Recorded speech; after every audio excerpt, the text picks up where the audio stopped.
think and break me. Hi guys, I'm Emma. Hey guys, I'm John, and well, Emma and John, you're welcome. Welcome back if you've been here before, and if you're brand new, then thank you so much for joining us. I hope you like to stick around and join us in all of our adventures.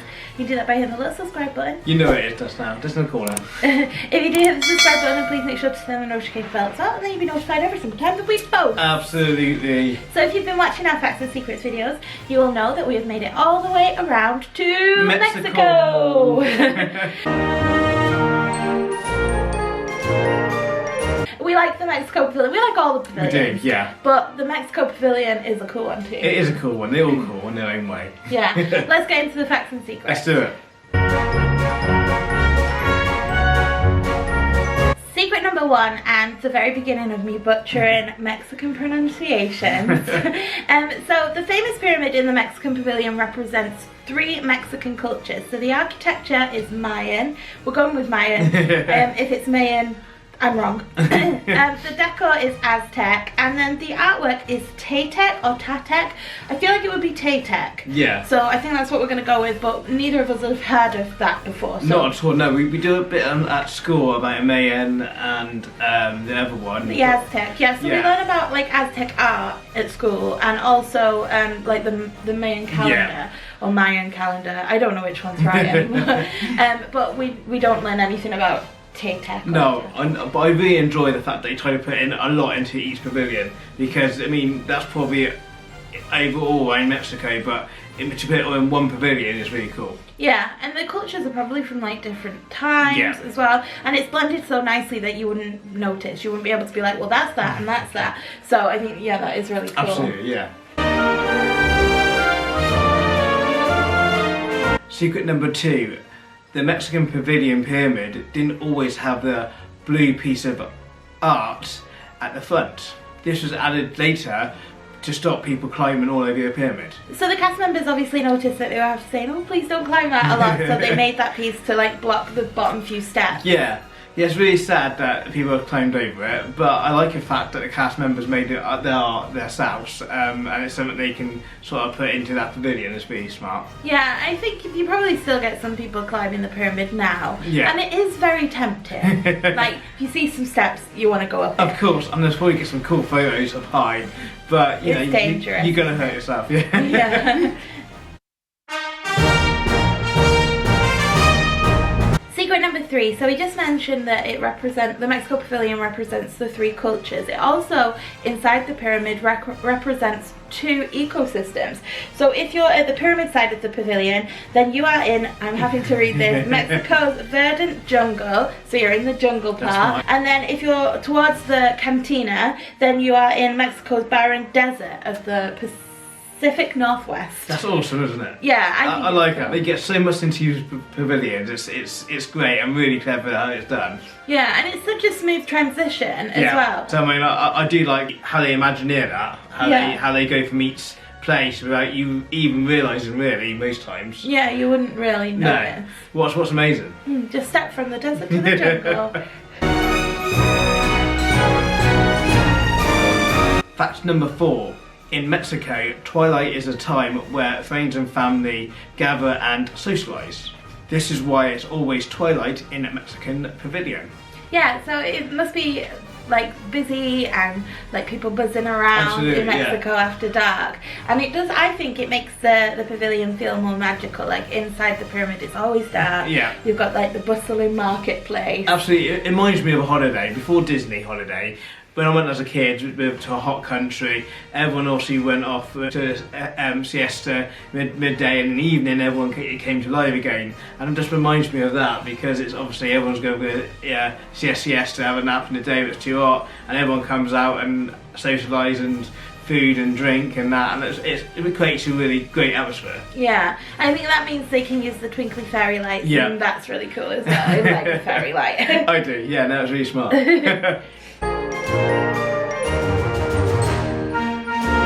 Fact number 5. So going along with what John just said about it always being twilight in the Mexico Pavilion, the fountain in the Plaza de los Amigos that acts as a focal point or a place for people to gather or rest their legs after a busy day. It goes by the name Fonte del Chorrito. That sounds delicious, doesn't it? It sounds so yummy, but it actually means trickle fountain. Yeah, what's really disappointing, I like your name and it sounds delicious, but Little Family is pretty cool as well, I suppose. Yeah, I think it sounds like churros. Yeah. Like yeah. it would be that kind of a food if it was a food. It'd be like a dipping sort of type of food. Yeah. But it's not a food. No. But if you just go with this there. Yeah. But if you could gather around a churro and chocolate dip fountain. Oh, that'd be amazing. Yeah, that'd be cool. Yeah, why haven't Disney done that? One of them drums.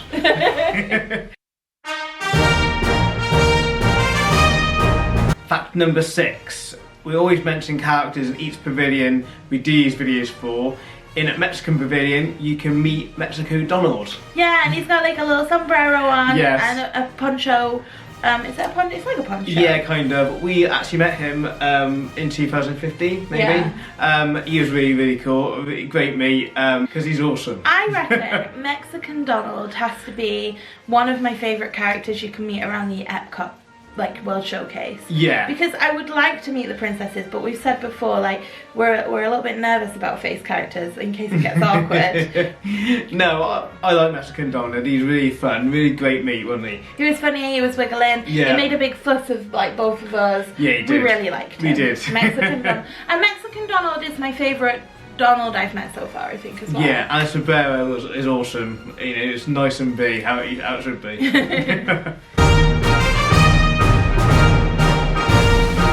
Fact number 7. So each side of the pyramid in the Mexico Pavilion has 91 steps.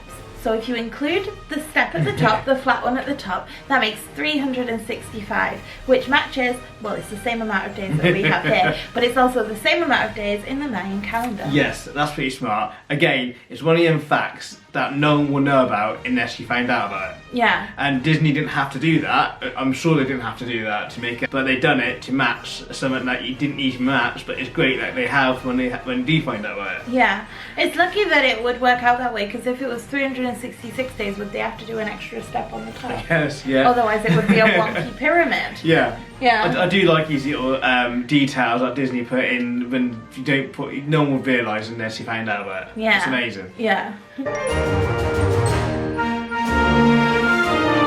Fact number 8. The Mexican Pavilion has an area where exhibits is displayed. This is as you walk into the pyramid. The entrance is meant to look like a Mayan ceremonial hall. So at the moment it houses a Coco exhibit, and it kind of shows you like the background to what they've put into the film. You can see all of like the Day of the Dead stuff. Lots of the parts of the exhibit are interactive, so I think you can give yourself the Day of the Dead, and you can match like the characters with their outfits at the moment. Okay, I'll pretend I know what you're talking about, but I've never seen Coco if I sleep. We watched Coco, and it was fairly early on when it came out, and Yeah. I think probably about 10, 15, 20 minutes in, John fell asleep and then woke up and said that was rubbish. And Yeah. it wasn't, and I was like, no, it was good. Yeah, so I need to give it a go again. But I think it's cool that you can see exhibits in each pavilion. A lot of pavilions have their own sort of museum, but I think it's great that you can see a Mexican version of that. Yeah, another thing to mention, because it's not on our list but it does exist, is in the market you can find, so if you have seen Coco, which a lot of people have, Yeah. you know that like Diego is a spirit animal like later on in the film, and I went through and was showing John all of my spirit animals, realizing he does not know what I'm talking about. But there's a little stall, oh well, it's quite a big stall actually, one of the market stalls in the pyramid, that sell like little figurines of animals, but all different colours. So that's cool in there as well. It looks like a market in there as well. I kind of like that. But no, I definitely do watch the film again, so I know what you're talking about.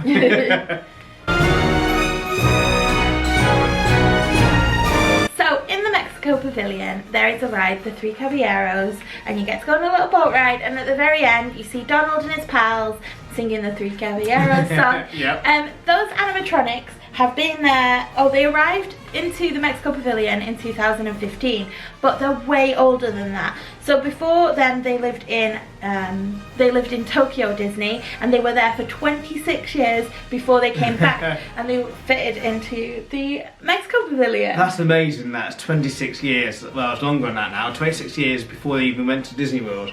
What's amazing, it's still going. Yeah. You know, the maintenance on that must be amazing. Yeah, and I like that we like Mexican Donald. We also like Jose, and is it Panchito? Yeah. Is that his name? Yeah, that ride's fun. It is fun. There's never It gets in your head all day. You just sing around just random times when you just been there all day. It's in your head. It's one of the annoying ones like Small World. It's not as annoying as Small World. No. But I've never queued for that ride. I think last time we went to ride it, we asked the attendant or the cast member how long the queue was. He said, how long will it take you to walk the queue line? And we were literally on a boat on our own.